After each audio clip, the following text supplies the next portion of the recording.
चाहने लगी उन्हें, और अब मैं आपके बिना एक पल भी नहीं जी सकती।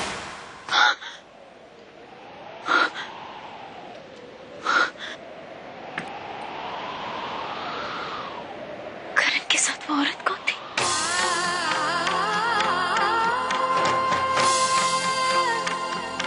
ख्याल क्यों रख रही थी इनका? हाँ, क्यों जता रही थी?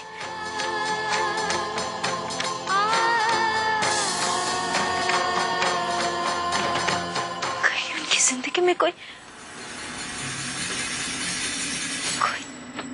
दूसरी औरत?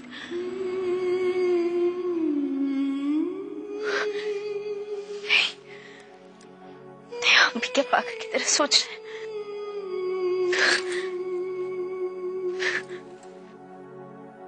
बहुत प्यार करते हैं करण हमसे, जिस तरह करण हमारे दिल और दिमाग से कभी नहीं जा पाते, हम भी जानते हैं। करण हमें कभी नहीं भूल सकते।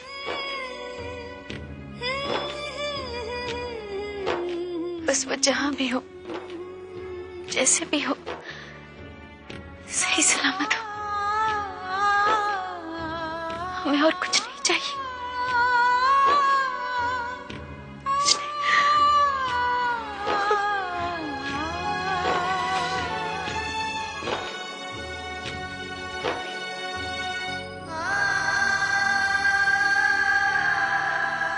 मैंने कई बार अपने दिल से पूछा नहीं कि आखिर ऐसा क्या है आपके और हमारे बीच, जो आपके आने के बाद जिंदगी इस कदर बदल गई।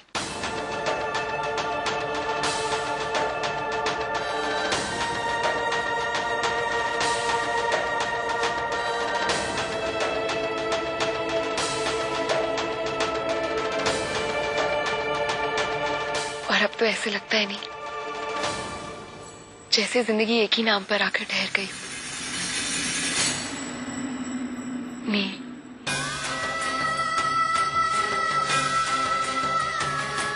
कई दिनों से मैं अपनी दिल की हालत समझ ही नहीं पा रही थी, लेकिन आज जब आप मुझसे दूर हुए, तब मुझे समझ में आया कि आखिर आप मेरे लिए क्या हैं। एक एक पल जैसे सदियों की तरह गुजर रहा था। मैंने कभी कुछ भी इतनी शिद्दत से नहीं चाहा नहीं। जब मैं आपको मिलने के लिए तड़प रही थी, ऐसे लग रहा था जैसे कुछ महीनों का रिश्ता सदियों का रिश्ता हो।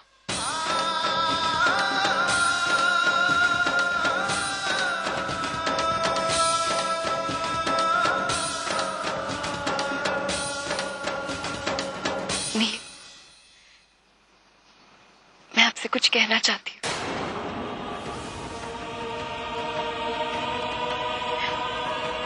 वो जो मैंने किसी से नहीं कहा और कभी किसी से नहीं कहूंगी। मैं आपको चाहने लगी हूं। नहीं,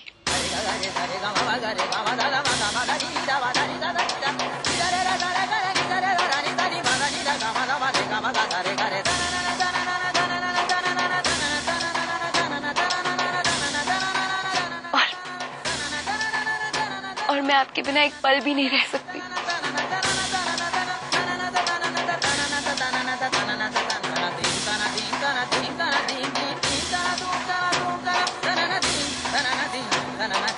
बस अब एक ही ख्वाहिश है कि आप जल्दी से ठीक हो जाए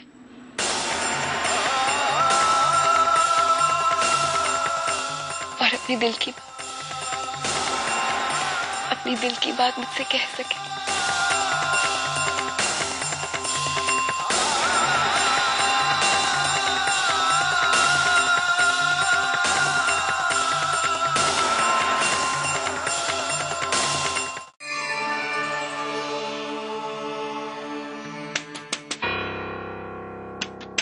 आभा, 8 बज गए।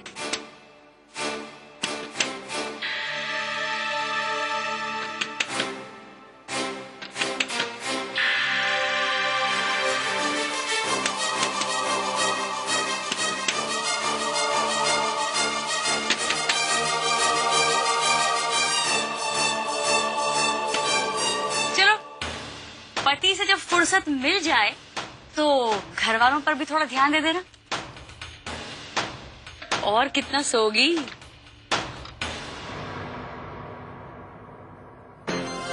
अब नहीं, वो मैं कह रही थी कि अगर नए पति से फुर्सत मिल जाए तो थोड़ा सा ध्यान हम,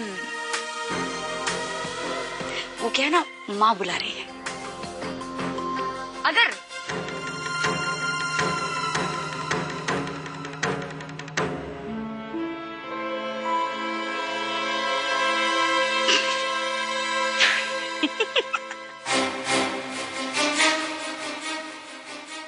सीधा नीचे वो भी शादी की पहली रात को।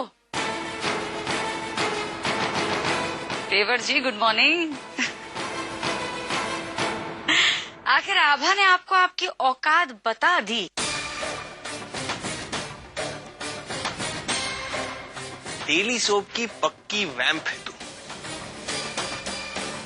सुबह सुबह उठ के दूसरों के कमरे में जाके कुनेटी बातें करने का। खैर मेरी औकात की बात छोड़, अब तू नौकरों की तरह सुबह सुबह आई गई है तो जा चाय लेके आ और बिस्किट भी लाना। मेरे हाथ की चाय एक बार पियोगे ना तो दोबारा चाय नहीं मांगोगे। और वैसे भी मुझे कोई शौक नहीं है सुबह सुबह तुम्हारी मनहूस शक्ल देखने का। माँ ने कहा था इसलिए आई थी। चाय।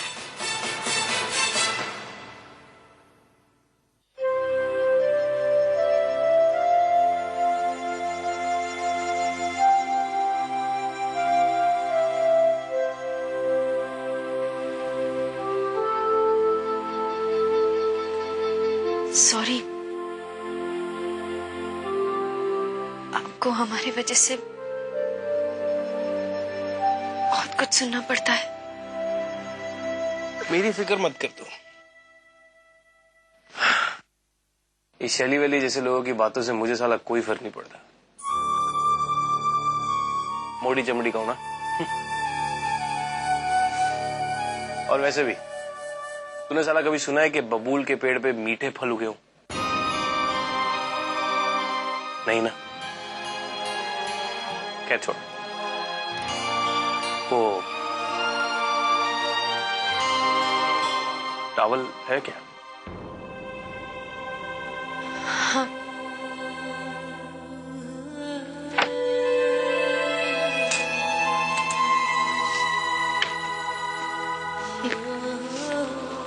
थैंक्स। और मुझे साला एक ही बात का बुरा लगता है कि तू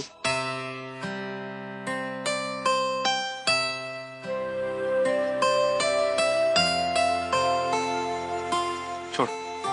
क्या हुआ?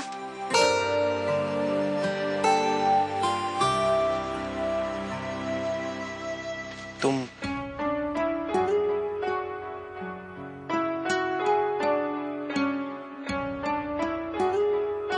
इस तरह वो बार बार रोती हो,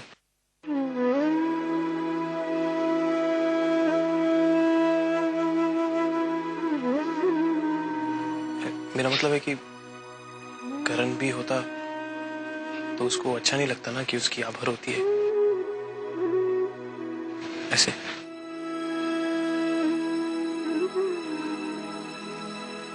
देख तू अपना तुम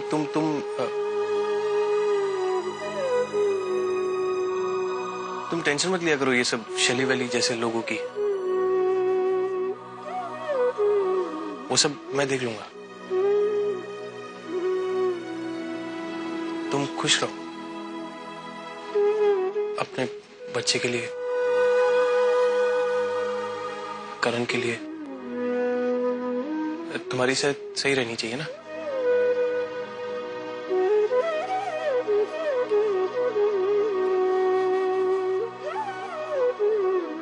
तो आज एक प्रॉमिस करो कि तुम अपना और अपने बच्चे का ध्यान रखोगी और खुश रहोगी।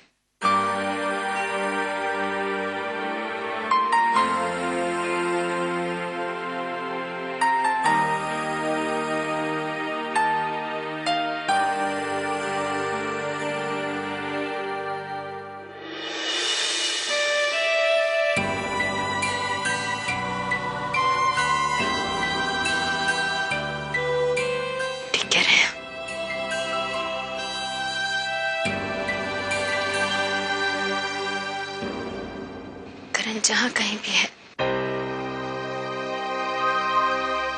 उनकी खुशी के लिए हम अपना और अपने बच्चे का ख्याल रखेंगे। हाँ सही।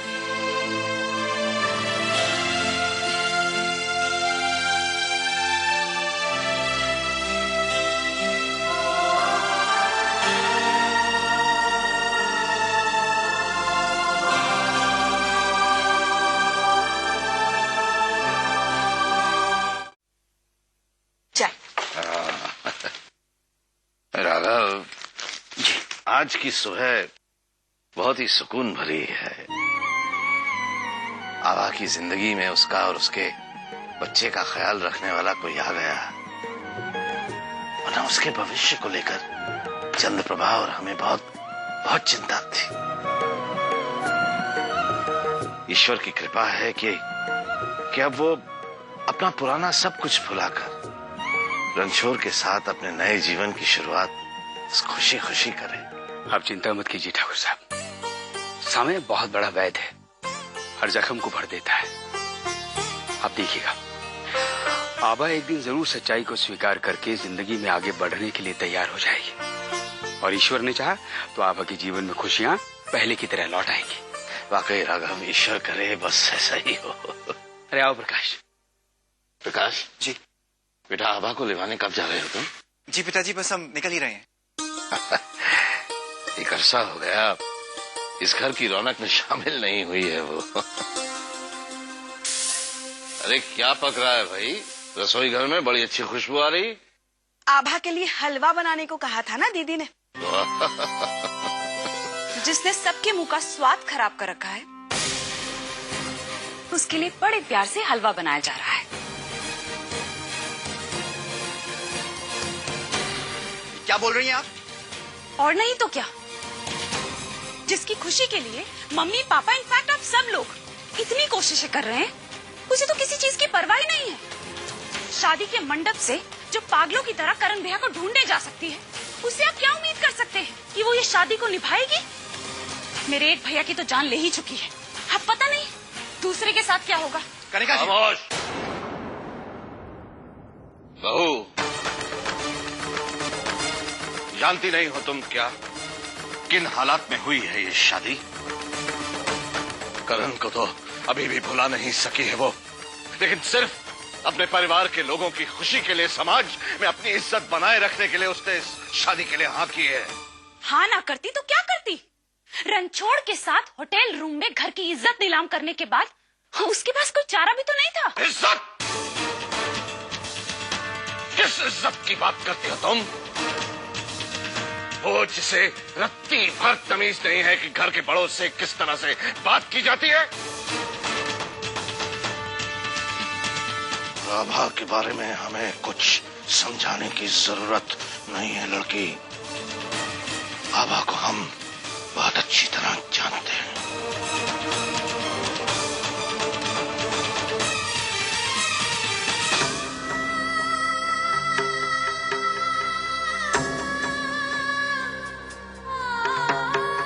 हमें माँ को सपने वाली बात बता देनी चाहिए, शायद माँ हमें समझ सके।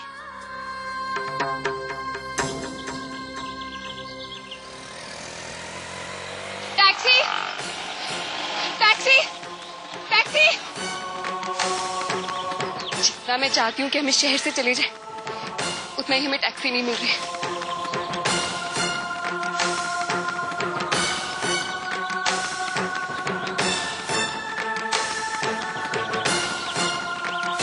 जब हम इस शहर आए थे, नील कितने खुश लगते थे, और अब जितनी जल्दी हो सके मैं इन्हें बॉम्बे ले जाकर इनका इलाज कर लूंगी।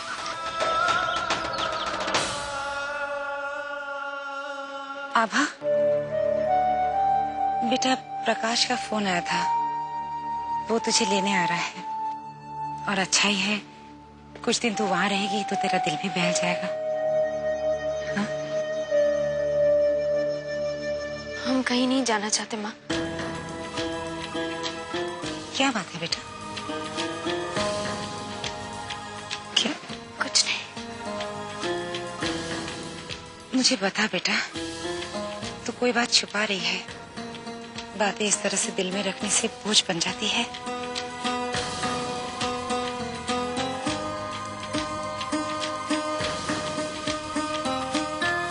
माँ, हम जानते हैं आपको हमारी बात पर विश्वास नहीं होगा, पर माँ हमें कई दिनों से करण के आसपास होने के सपने आ रहे हैं और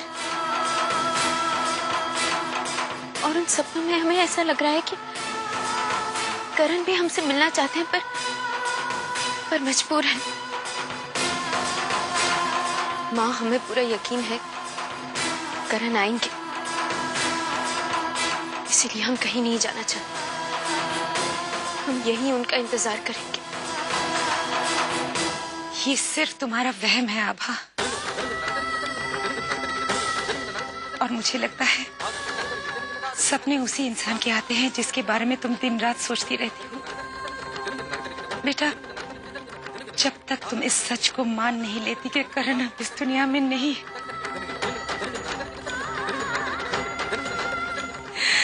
तब तक तुम्हें यही लगेगा कि वो जिंदा है और तुम्हारे सपने आते रहेंगे। नहीं माँ, नहीं, आप हमारी बात पर विश्वास करिए।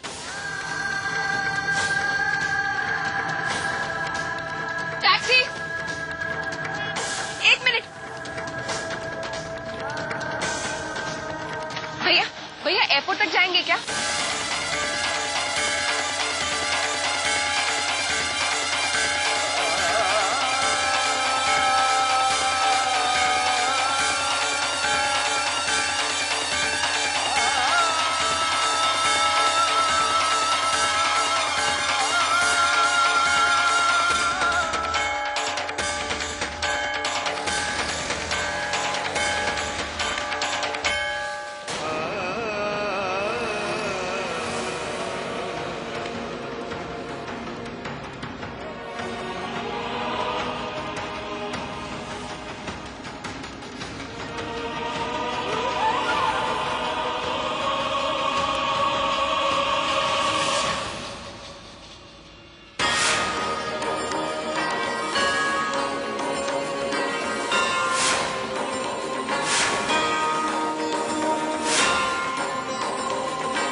ये तो जगमोहन प्रसाद की बहू थी जो उस दिन मंदिर में मिली थी।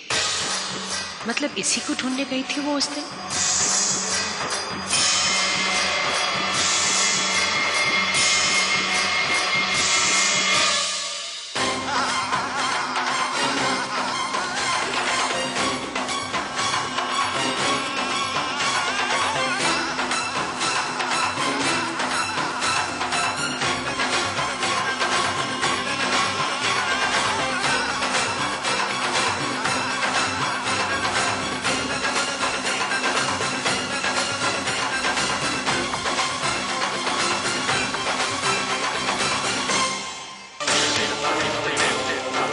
अगर उसकी पत्नी वो है तो ये किसके साथ है?